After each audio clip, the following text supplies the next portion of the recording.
दोस्तों नमस्कार। राजनीति और अर्थव्यवस्था का घालमेल अगर कीजिएगा तो उसमें से कोई एक डूबा तो दूसरे का डूबना तय है। और यही संकट मौजूदा वक्त में अडानी कांड के बाद भारत में उभर कर आ गया है। भारत की अर्थव्यवस्था अगर शेयर बाजार के बुलबुले पर टिकी हुई थी और बुलबुला अगर फूटा है तो भारत की राजनीति भी डामाडोल हो सकती है। और जो राजनीतिक सपने 5 ट्रिलियन तक के दिखलाए गए और उसी अवस्था में भारत के एक के बाद एक बजट को जब रखा गया तो संकट उस इकोनॉमी का है जिस इकोनॉमी को इंतजार दुनिया भर से पैसे के निवेश का होता है। तो क्या दुनिया भर के भीतर अडानी कांड का संदेश इतना बड़ा जा चुका है जहां पर कोई अब पैसा अडानी ग्रुप पर लगाने को तैयार नहीं, या जिसके पास जो भी शेयर है वह बेच रहा है? दुनिया भर के भीतर यह सवाल कहीं बड़ा हो चला है कि दरअसल अडानी ग्रुप शेयर बाजार से जो वैल्यूएशन करता था उस पर हिडेनबर्ग की जब रिपोर्ट आई तो उसके बाद भारत की राजनीतिक सत्ता ने उस पर खामोशी क्यों बरत रखी है। और शायद प्रधानमंत्री की खामोशी के बीच पहली बार सुप्रीम कोर्ट ने आज निवेशकों को लेकर चिंता जताई। हालांकि हिडेनबर्ग और सरकार को लेकर उसने खामोशी ही बरती।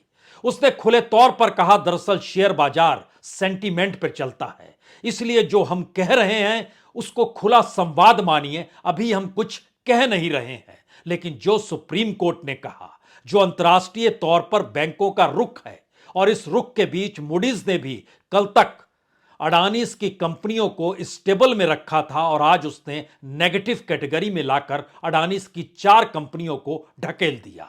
शेयर बाजार के भीतर आज भी अडानी ग्रुप के शेयर नीचे ही चलते चले गए, जबकि वो एडिशनल सर्विलांस में भी है। बावजूद इसके स्थितियां अनुकूल नहीं, बाहर से पैसा नहीं, देश के बीच राजनीति खामोश, और सुप्रीम कोर्ट अब फाइनेंस मिनिस्ट्री और सेबी से पूछ रहा है कि दरअसल कैसे निवेशकों का संकट खत्म हो या आने वाले वक्त में संकट दोबारा ना आए, कौन सा कदम किस रूप में उठाया जाएगा।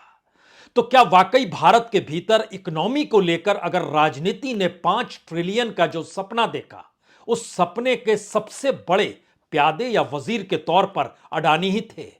बड़े बड़े पुल हो, बड़ी बड़ी सड़कें हो, बड़े बड़े हवाई अड्डे हो, बड़े बड़े बंदरगाह हो, बड़े बड़े पावर सेक्टर की अलग अलग योजनाएं हो, सब कुछ तो अडानी के हाथ में था। और माना यही जा रहा था कि अत्याधुनिक तरीके से इस देश में जब इंफ्रास्ट्रक्चर खड़ा कर दिया जाएगा तो उसमें पैसा लगाने की होड़ होगी, दुनिया भर से होड़ होगी। और एक लिहाज से देखिए तो एक के बाद एक सारे प्रोजेक्ट्स अडानीज के पास चलते चले गए और राजनीतिक तौर पर सपना यही पाला गया कि दुनिया भर से पैसा इन प्रोजेक्ट्स को लेकर आएगा। लेकिन अब तो शेयर भी बेच रही हैं विदेशी बैंक और विदेशी कंपनियां।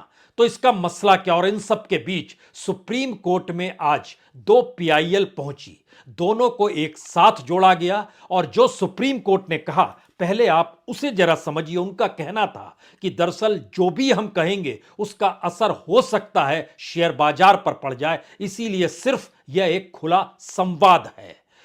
कोर्ट के सामने मामला लेकर जो आए वो चिंता का विषय जताते हुए लेकर आए, और उन्होंने हमारे भारतीय निवेशकों की सुरक्षा कैसे सुनिश्चित करते हैं, हमारा ध्यान सबसे पहले इस दिशा में गया। हालांकि पीआईएल कह रही थी कि भारत की छवि अंतर्राष्ट्रीय तौर पर खराब करने की कोशिश की गई है।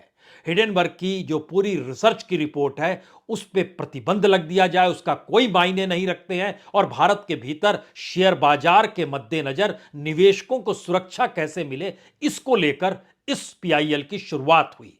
और उसमें सॉलिसिटर जनरल जो सेबी की तरफ से आए थे, क्योंकि सेबी ही निगरानी करती है शेयर बाजार की, तो बहुत साफ तौर पर उन्होंने कहा कि यह जो हुआ वह शॉर्ट सेलिंग था, संभवतः इसकी जांच सेबी भी कर रहा होगा। लेकिन कृपया अपने अधिकारियों को यह भी बताएं कि यह कोई जादू टोना नहीं है जो हो गया है। और छोटे स्तर पर होता तो कोई बात नहीं थी, बड़े स्तर पर यह हुआ है। जानकारी मिल रही है कि 10 लाख करोड़ रुपए इसमें निवेशकों के डूब गए हैं।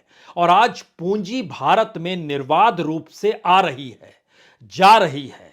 यानी आवाजाही जो पूंजी की होती है वो एक लिहाज से हो रही है, लेकिन इस घटना के बाद यह सुनिश्चित होना चाहिए कि भारत के भीतर किसी निवेशक को कोई खतरा नहीं है और हर कोई इस दौर में बाजार में है। और बताया जब यह गया कि 10 लाख करोड़ रुपए से अधिक का नुकसान हुआ है, तो हम ये कैसे सुनिश्चित करें कि अब आने वाले वक्त में कोई खतरा किसी को नहीं होगा। सेबी ने कौन सा कदम उठाया, फाइनेंस मिनिस्ट्री कौन सा कदम उठा रही है, और जो इन्वेस्टर्स को प्रोटेक्ट करने के लिए मौजूदा वक्त में जो भी आपके पास इंफ्रास्ट्रक्चर है और अब जो रेगुलेटरी फ्रेमवर्क नया क्रिएट करेंगे या पहले से है, सारी चीजों को लेकर आप सोमवार के दिन यानी 13 तारीख को लेकर आए, तब हम आपसे बातचीत करेंगे। और सुप्रीम कोर्ट ने एक संदेश खुले तौर पर दे दिया कि अंतर्राष्ट्रीय तौर पर जो पूंजी की आवाजाही भारत में निर्बाध रूप से जारी थी, कहीं उस पर कोई संकट तो नहीं आ रहा है। क्योंकि एक संदेश लगातार दुनिया भर में है कि अडानी कांड के बाद अडानी के शेयर्स को लेकर और उनकी कंपनियों पर पैसा लगाने की स्थिति में कोई नहीं है। भारत के भीतर भी एलआईसी अब तैयार है अपने वरिष्ठ अधिकारियों के साथ सीधे बात करने के लिए कि वह अब उसमें इन्वेस्ट करे या नहीं करे, लेकिन जो जानकारी निकल कर आ रही है उसमें अब वो तुरंत इन्वेस्ट करने की स्थिति से हाथ पीछे खींच चुकी है।